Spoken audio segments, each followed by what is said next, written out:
बिस्मिल्लाहिर्रहमानिर्रहीम। अस्सलामुअलैकुम व्यूअर्स। इस वीडियो का जो हमारा क्वेश्चन है वो पेपर 2018 का क्वेश्चन नंबर 2 है। एडीबी कॉमर्स 1 का जो कोर्स है बिजनेस स्टैटिस्टिक्स एंड मैथमेटिक्स, उसके पास पेपर्स हमने सॉल्व करना शुरू किए हुए हैं। इससे पहले हम 2014, 15, 16, 17 के पेपर्स जो हैं वो कंप्लीट कर चुके हैं। अब 2018 का पेपर हमने शुरू किया हुआ है, जिसका आज हम क्वेश्चन नंबर 2 इंशाल्लाह सॉल्व करेंगे। And the question is calculate the coefficient of correlation. Coefficient of correlation हमने कैलकुलेट करना है and obtain lines of regression.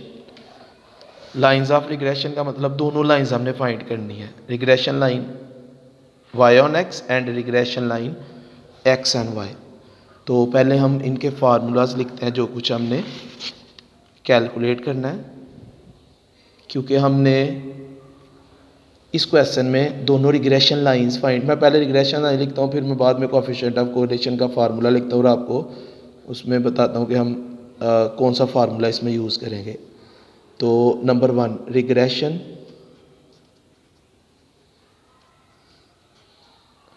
Line y on x means y depend कर रहा है x के ऊपर, y dependent and x is independent variable. यह y is equal to a plus b x, a इसमें y इंटरसेप्ट और b जो है वो स्लोप ऑफ रिग्रेशन लाइन। तो पहले हम b फाइंड करेंगे और b का जो फार्मूला मैं यूज़ करूँगा वो है n summation x Y minus summation x summation Y over n summation X square minus summation X whole square. p calculate करने के बाद हम a फाइंड करेंगे। a का फार्मूला जो मैं यूज़ करूँगा summation y minus b summation x over n। इसके बाद हम regression line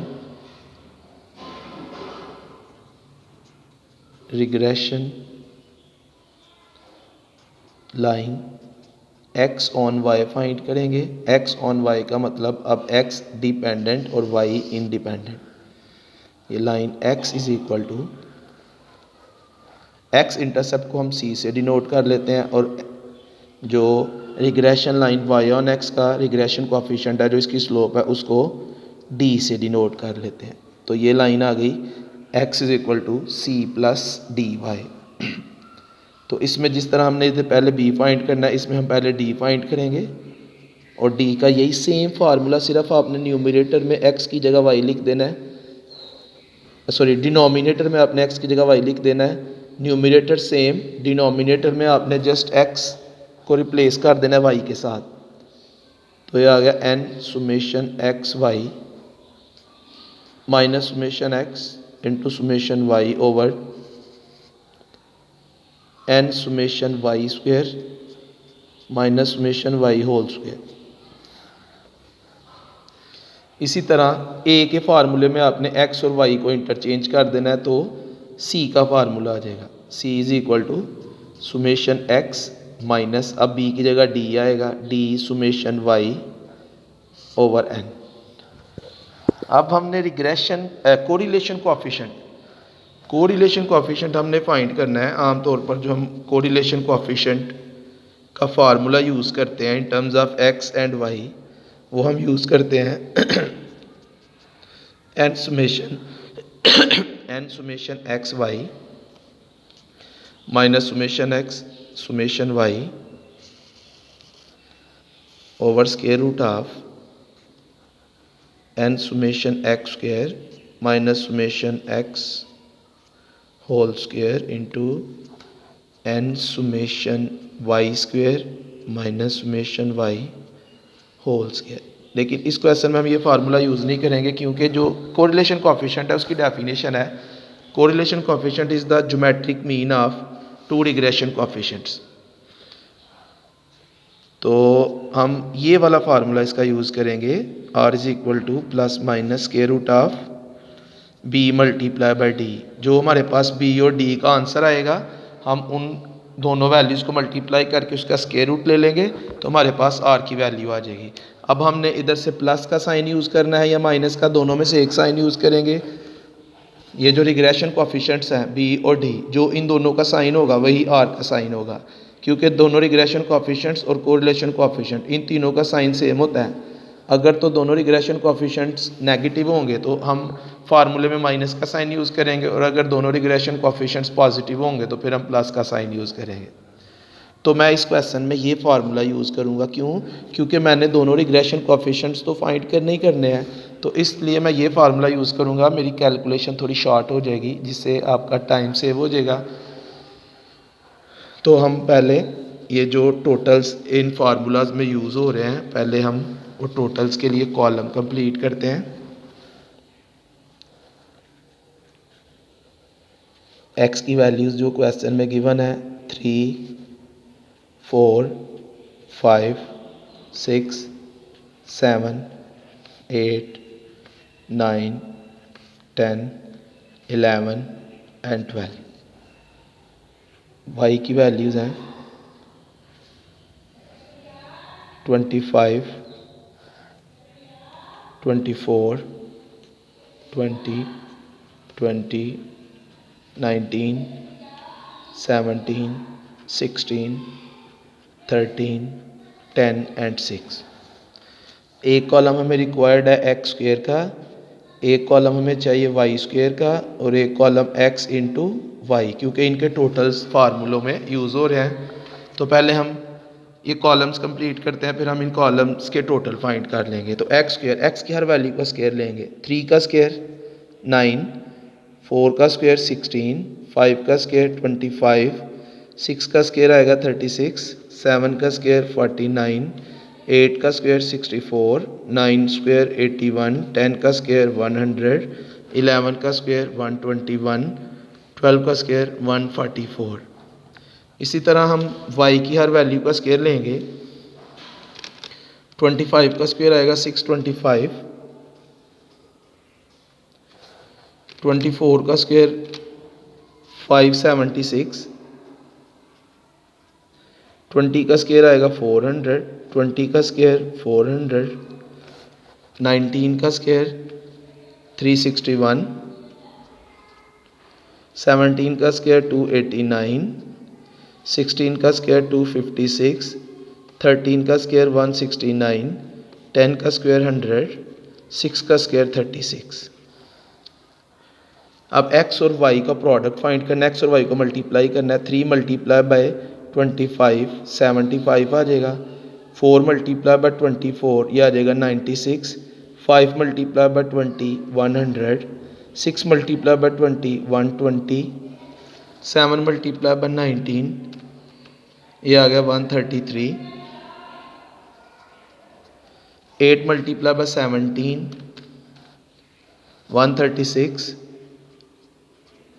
9 multiply by 16 144, 10 multiply by 13 130, 11 multiply by 10 110, 12 multiply by 6 72। अब इन कॉलम्स के टोटल, इन कॉलम्स की जो वैल्यूज़ हैं इनको ऐड करते हैं, तो इनके टोटल्स आ जाएंगे हमारे पास।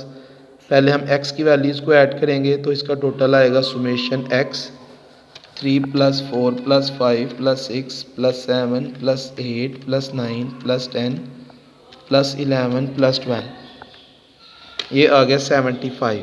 Summation x = 75 summation y। अब y की वैल्यूज़ को ऐड करते हैं, y का टोटल फाइंड करते हैं।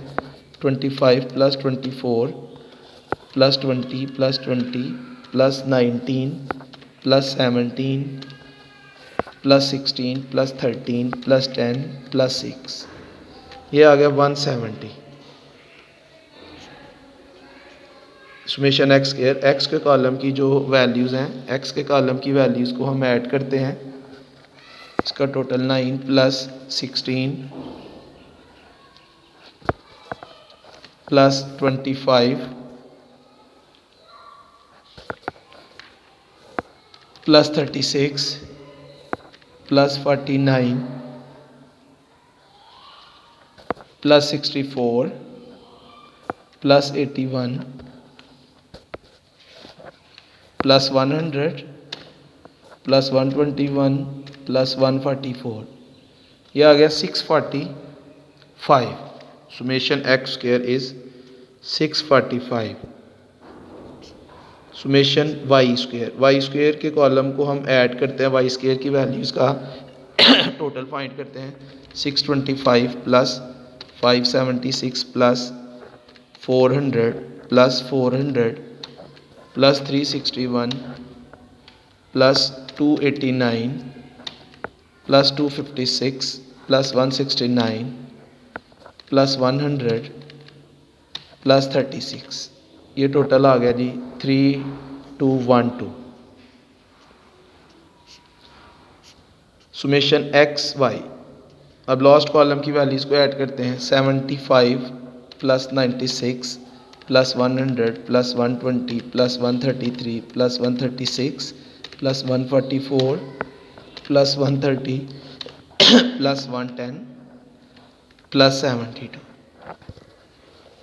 ये टोटल आ गया जी 1116। अब ये वैल्यूज़ हम फार्मूले में पुट करते हैं, इसमें n भी काउंट कर लेते हैं। n number of pairs 1 2 3 4 5 6 7 8 9 10, n is equal to 10। n के लिए आपने x और y की वैल्यूज़ को अलग अलग काउंट नहीं करना, पेयर वाइज काउंट करना है।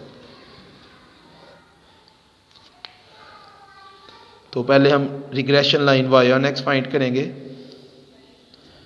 b जो रिग्रेशन कोफिशिएंट है regression line y on x का, उसके फार्मूले में हम वैल्यूज पुट करते हैं। b is equal to n summation x Y minus summation x summation Y over n summation X square minus summation X whole square. इस फार्मूले वैल्यूज पुट करते हैं। n is 10, summation x Y का total है 11 16 minus summation X 75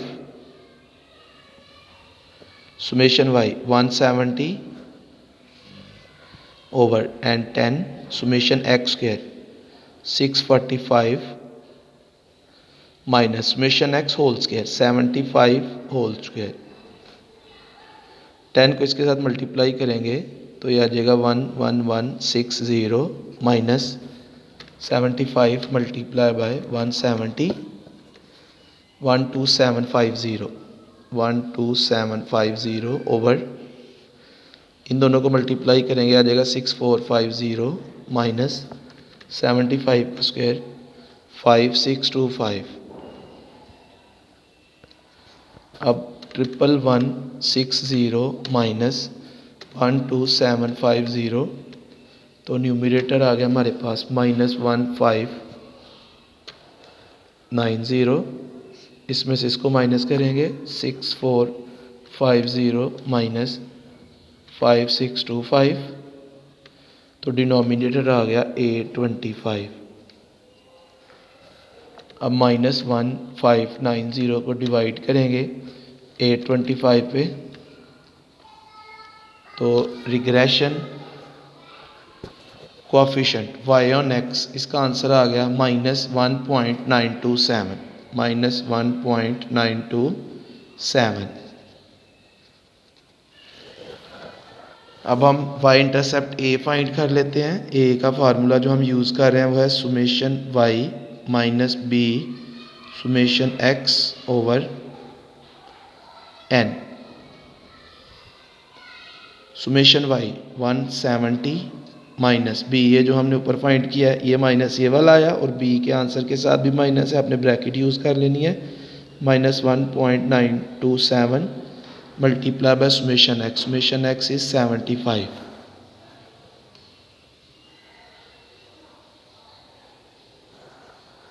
over n is 10। पहले आपने इन दोनों को मल्टीप्लाई करना है। a इज इक्वल टू ये 170, ये माइनस और ये माइनस मल्टीप्लाई होगा, ये तो प्लस हो जाएगा। 1.927 मल्टीप्लाई बाय 75, ये आ गया 144.525 ओवर 10। इन दोनों को ऐड करते हैं 144.525 प्लस 170, तो ये आया न्यूमरेटर आ गया इसका 314.525 डिवाइडेड बाय 10। 314.525 को डिवाइड करेंगे 10 पे तो y इंटरसेप्ट ए की वैल्यू आ गई 31.4525।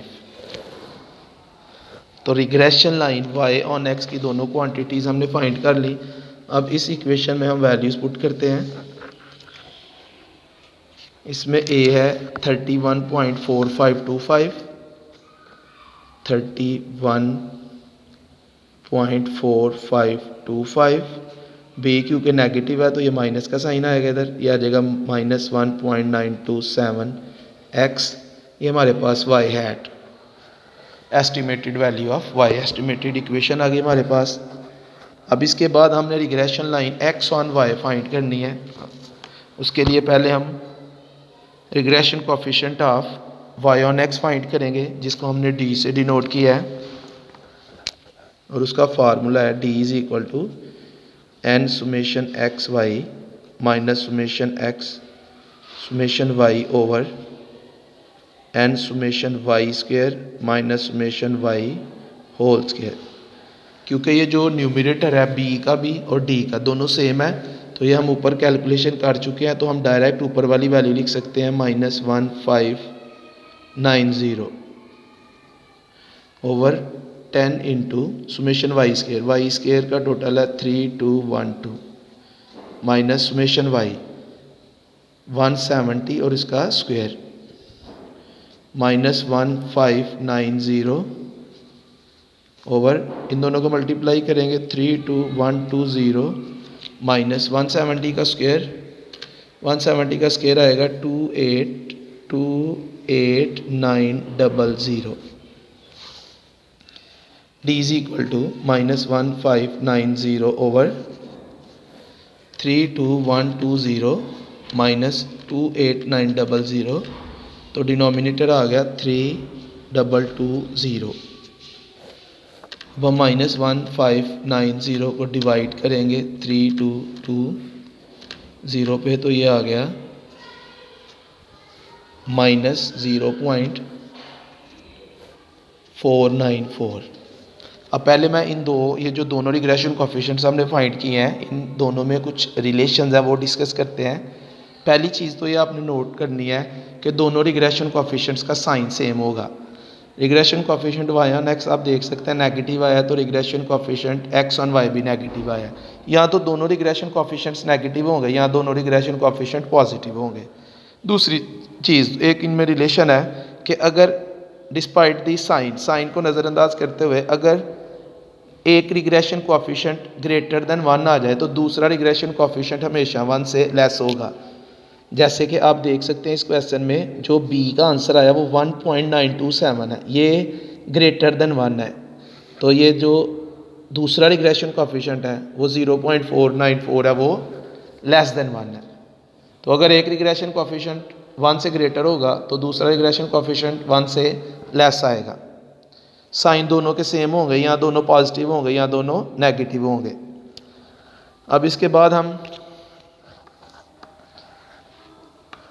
एक्स इंटरसेप्ट फाइंड करते हैं, जिसका फार्मूला जो हमने यूज़ किया C is equal to summation x minus d summation Y over N.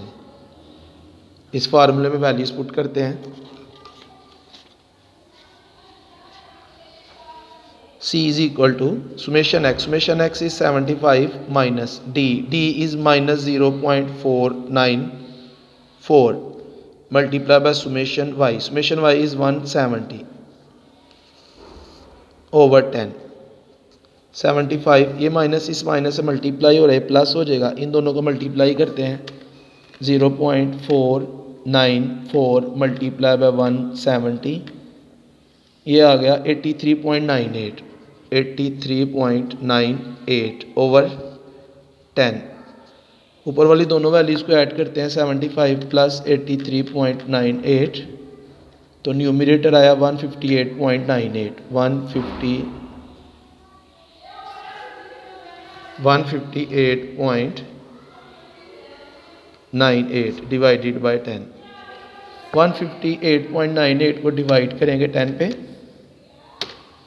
तो ये आ गया 15.898 ये वाई एक्स इंटरसेप्ट की वैल्यू आ गई 15.898।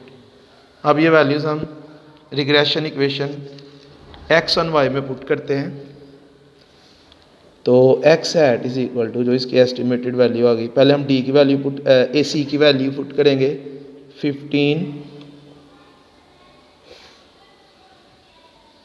15.898 डी नेगेटिव है तो माइनस का साइन है, अगर पॉजिटिव होगा तो प्लस का साइन यूज़ करेंगे। ये आ गया 0.494y।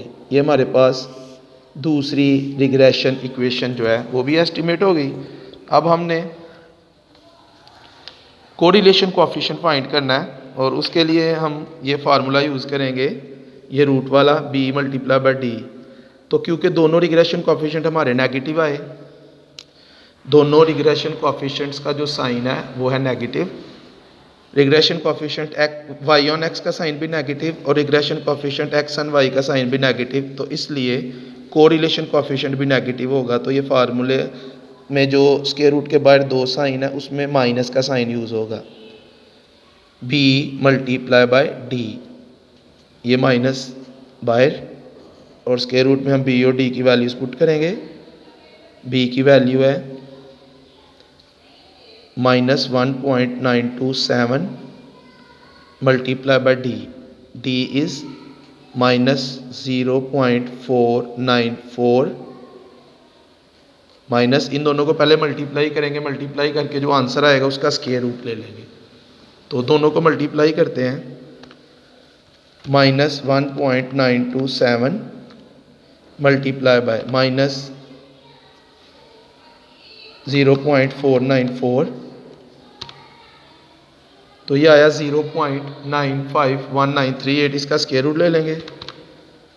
तो कोरिलेशन कोएफिशिएंट आया ये माइनस ये जो पहले से बाहर है -0.98। हमने पॉइंट के बाद दो डिजिट लिख लिए और थर्ड डिजिट क्योंकि 5 है तो इसलिए हमने सेकंड डिजिट को राउंड करके लिखा। तो ये हमारे पास कोरिलेशन कोएफिशिएंट का आंसर आ गया। तो ये था हमारा आज का क्वेश्चन। आज के लिए इतने काफ़ी है, बाकी इंशाल्लाह कल। ओके, अल्लाह हाफिज़।